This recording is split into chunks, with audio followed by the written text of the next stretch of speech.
Внимание, расчет. Есть пуск.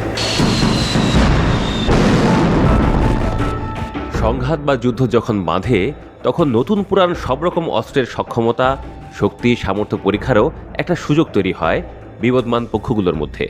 এবারের আলোচনা রাশিয়ার ক্ষেপণাস্ত্র ওরিশনিককে নিয়ে, যেটাকে ইউক্রেনে দারুণভাবে পরীক্ষা চালাচ্ছে রাশিয়া। শুরুটা ঠিক এরকম। গত বছর নভেম্বরে ইউক্রেনের দিনিপ্রো শহরে হামলা চালায় একটি রুশ যুদ্ধ বিমান। সেটাকে প্রত্যক্ষদর্শীরা অস্বাভাবিক বলে বর্ণনা করে। হামলাটি এমন এক বিস্ফোরণ ঘটায় যা 3 ঘন্টা ধরে চলতে থাকে। ওই আক্রমণে এমন একটি ক্ষেপণাস্ত্র ব্যবহৃত হয় যা ভীষণ শক্তিশালী, এতটাই শক্তিশালী যে ইউক্রেনীয় কর্মকর্তারা সেটাকে আন্তঃমহাদেশীয় ব্যালিস্টিক ক্ষেপণাস্ত্র ICBM এর বৈশিষ্ট্য সম্পন্ন বলে জানান। তবে পশ্চিমা কর্মকর্তারা সেটি অস্বীকার করে বলেন, এমন হামলা হলে যুক্তরাষ্ট্র পারমাণবিক সতর্কতা জারি করত। হামলার কয়েক ঘন্টা পরে রুশ প্রেসিডেন্ট ভ্লাদিমির পুতিন এক টেলিভিশন ভাষণে জানান যে রাশিয়া নতুন প্রচলিত মাঝারি পাল্লার একটি ক্ষেপণাস্ত্র উৎক্ষেপণ করেছে, যার কোড নাম ওরিশনিক। রুশ শব্দ ওরিশনিকের অর্থ হ্যাজেল গাছ। পুতিন দাবি করেন ওরিশনিকের প্রতিহত করার কোনো উপায় নেই।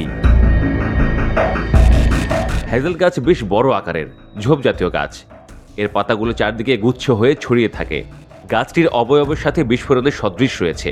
মস্কো জানায় ক্ষেপণাস্ত্রটির গতিবেগ ম্যাক 10, অর্থাৎ প্রতি সেকেন্ডে 2.5 থেকে 3 কিলোমিটার গতিতে ছুটতে পারে। ওই হামলা ছিল ওরিশনিকের পরীক্ষা সফল হয়েছে দাবি করে পরবর্তীতে ক্ষেপণাস্ত্রটি ব্যাপক উৎপাদনে জোর দেন পুতিন, এবং পর্যায়ক্রমে আরও পরীক্ষা চালানো হচ্ছে ইউক্রেনে ওরিশনিককে দিয়ে। রুশ গণমাধ্যমগুলোর তথ্য অনুযায়ী ক্ষেপণাস্ত্রটির একাধিক স্বাধীনভাবে পরিচালিত ওয়ারহেড রয়েছে, যা একাধিক লক্ষ্যবস্তুতে কার্যত একই সময়ে আঘাত করতে সক্ষম। এটি পারমাণবিক ওয়ারহেড ছাড়াই ভূগর্ভে সুরক্ষিত বাংকার ধ্বংস করতে সক্ষম বলে মনে করা হয়। রুশ সামরিক বিশেষজ্ঞরা বলছেন ওরিশনিক সম্ভবত মধ্যম পাল্লার ক্ষেপণাস্ত্রের নতুন প্রজন্ম, তবে এটি কোনো আন্তঃমহাদেশীয় ক্ষেপণাস্ত্র নয়। ওই ক্ষেপণাস্ত্রের পাল্লা 2500 থেকে 3000 কিলোমিটার এবং সম্ভবত 5000 কিলোমিটার পর্যন্ত প্রসারিত হতে পারে, অর্থাৎ সর্বোচ্চ 5000 কিলোমিটার দূরের লক্ষ্যবস্তুতে এটি আঘাত হানতে সক্ষম।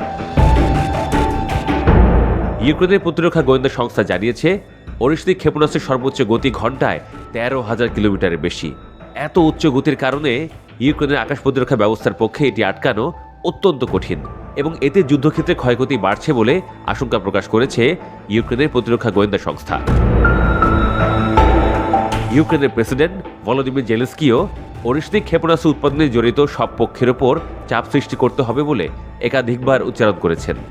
একই সঙ্গে তাদের উপর কঠোর নিষেধাজ্ঞা আরোপ করা প্রয়োজন বলেও মন্তব্য করেছেন তিনি।